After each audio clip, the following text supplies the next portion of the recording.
नमस्कार दोस्तों, कैसे हैं आप सब। आई होप कि आप अच्छे होंगे। और मैं विक्रम रावत आपके लिए इम्पोर्टेंट क्वेश्चन लेकर आया हूं, जिसमें आज हम general science previous year question.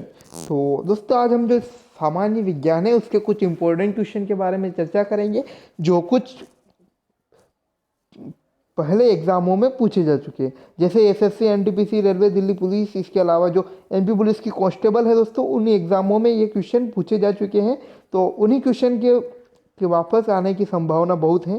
तो हम कुछ फॉल्टी इंपॉर्टेंट क्वेश्चन के बारे में चर्चा करेंगे। इसमें दोस्तों सभी वन लाइनर क्वेश्चन है, इसलिए आपको समझने में कई गुना अच्छा रहेगा।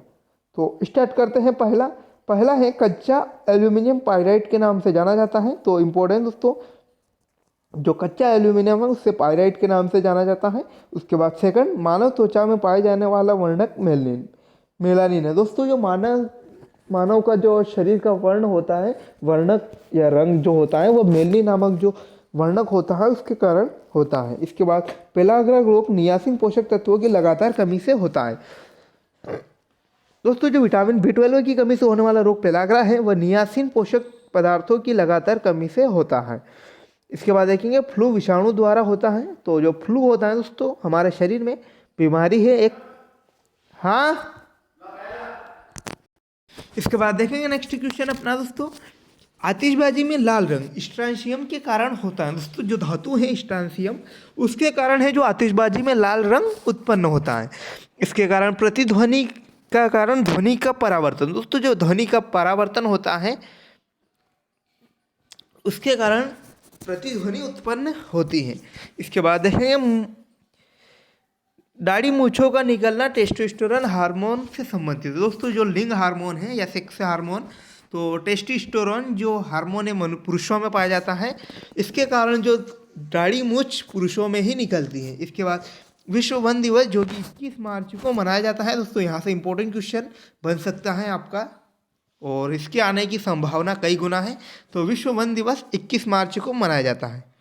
इसके बाद शुद्ध जल का क्वथनांक फ़ारेनहाइट स्केल पर 212 फ़ारेनहाइट होगा।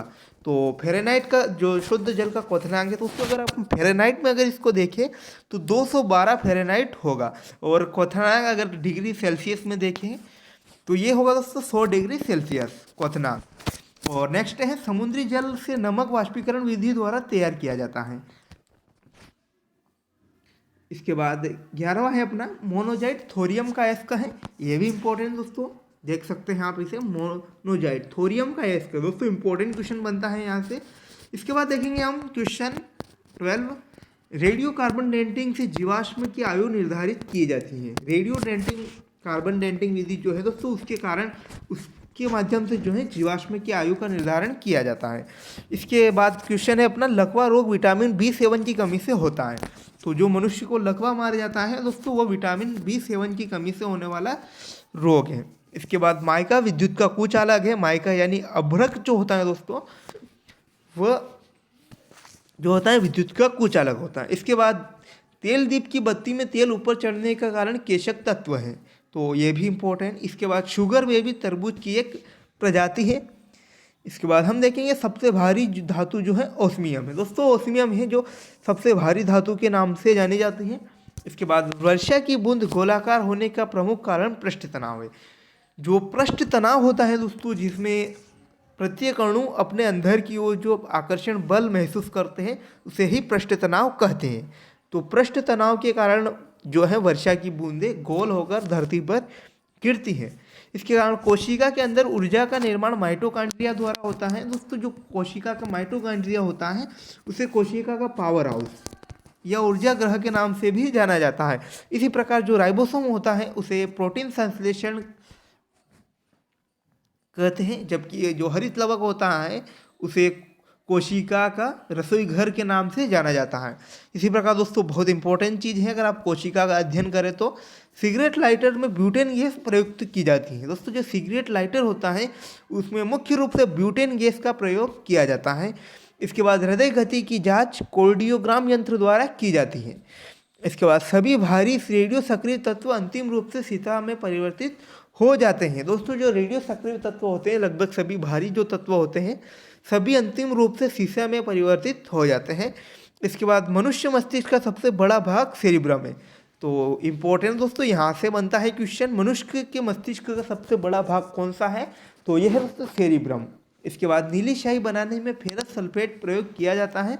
तो ये भी इम्पोर्टेंट दोस्तों, नीली स्याही जो होता है अक्सर हमें पेन पेंसिल जो होता है हमारा मार्कर या पेन उसमें प्रयुक्त करते हैं, तो वो मुख्य रूप से फेरस सल्फेट होता है। इसके बाद रबर के संश्लेषण में आइसोप्रीन का प्रयोग किया जाता है। सोने के आभूषण बनाते समय उसमें तांबा मिलाया जाता है। दोस्तों यहाँ पर एक बहुत इंपॉर्टेंट जानकारी मिलती है हमको कि सोने के जो आभूषण होता है उसमें तांबा मिलाया जाता है, क्योंकि दोस्तों सोना होता है उत्कृष्ट धातु है, जैसा आप जानते हैं इस पर जंग या नहीं लगती है।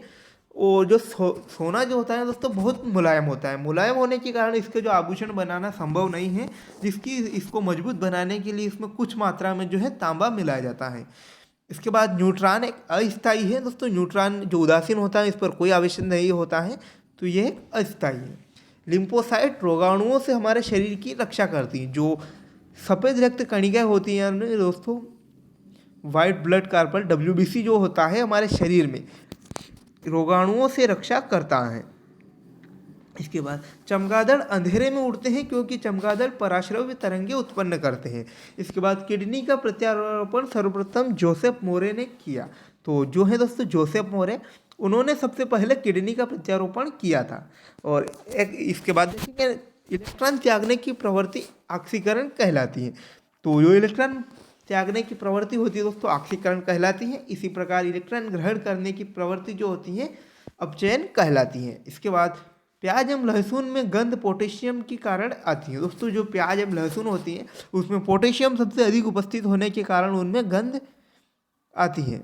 इसके बाद सूर्य की किरणें इंफ्रारेड किरण भाग सोलर कुकर को गर्म करने में किया जाता है। दोस्तों जो इंफ्रारेड किरणें होती हैं उसके माध्यम से सोलर कुकर को गर्म किया जाता है। अस्थि में ओसिन नामक प्रोटीन पाया जाता है। दोस्तों जो हमारे शरीर की हड्डियाँ होती हैं उसमें ओसिन नामक प्रोटीन पाया जाता है। दोस्तों अगर अस्थि और उपास्थि में अगर आप कंफ्यूज हो तो यहाँ से याद रख लें अस्थि यानी जो हड्डियाँ होती है हमारे शरीर में मजबूत हड्डियाँ होती हैं उसे अस्थि कहते हैं। और अगर उपास्थि अगर आपसे पूछे कि जो नरम हड्डियाँ होती हैं, जैसे आप कान की अगर आप हड्डी देखें बाहरी कान की तो ये कुछ नरम होती है, इसे आप उपास्थि कहते हैं। इसके बाद कुकिंग गैस ब्यूटेन और प्रोपेन का मिश्रण है, तो ये भी इम्पोर्टेंट। इसके बाद मानव शरीर में 15 ग्राम निकोटिक अम्ल प्रतिदिन आवश्यक होता है। तो टिनिक जो अम्ल होता है दोस्तों मानव शरीर में प्रतिदिन 15 ग्राम आवश्यक होता है। इसके बाद मांस, अंडा और दूध मुख्य रूप से प्रोटीन है दोस्तों। इसके साथ अगर दालों को भी शामिल कर लिया जाए तो ये मुख्य रूप से प्रोटीन की स्रोत हो जाएंगे। इसके बाद एरोसोलेगा प्लीहा को कहा जाता है। दोस्तों जो प्लीहा होता है उसको हमारे शरीर में जो है एरोसोलेगा कहा जाता है। और लास्ट क्वेश्चन आज का पनीर जेल का उदाहरण है, तो यहाँ से भी इम्पोर्टेंट क्वेश्चन बनता है दोस्तों। ये द्रव्य की सतह जो क्वेश्चन लेसन है उससे इम्पोर्टेंट क्वेश्चन बनता है। जेल यानी जो ठोस में अगर आप द्रव्य की मात्रा मिला दिया जाए तो आपको जेल प्राप्त होगा। तो इम्पोर्टेंट क्वेश्चन बनता है दोस्तों यहाँ से। अगर आपको वीडियो पसंद आए तो लाइक कमेंट और शेयर ज़रूर कर दें और चैनल को सब्सक्राइब करना ना भूल दें। Thanks for watching. मिलते हैं नए ऐसे ही अपडेट्स के साथ।